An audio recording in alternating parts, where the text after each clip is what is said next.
Inihayag ni dating Senator Antonio Trillanes IV na kasabay umano ng dokumentong ibinigay ng International Criminal Court o ICC sa Philippine government hinggil sa 5 karagdagang suspect sa war on drugs ng Duterte administration ay humiling na rin ang ICC sa Interpol na maglabas ng Blue Notice laban kina dating Pangulong Rodrigo Duterte, Senator Ronald De La Rosa, dating PNP Chief Oscar Albayalde at iba pang mga sinasabing suspect sa madugong gera kontra droga ng pamahalaan. Layo nitong mamonitor ang galaw nila sa labas ng Pilipinas. Pero ayon kay Trillanes, kapag pumunta ang mga ito ng ibang bansa, ay maaari silang pigilan sa immigration pa lamang.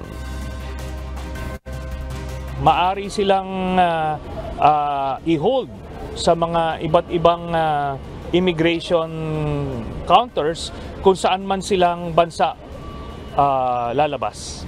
So yun yung magiging sitwasyon pagka merong Blue Notice.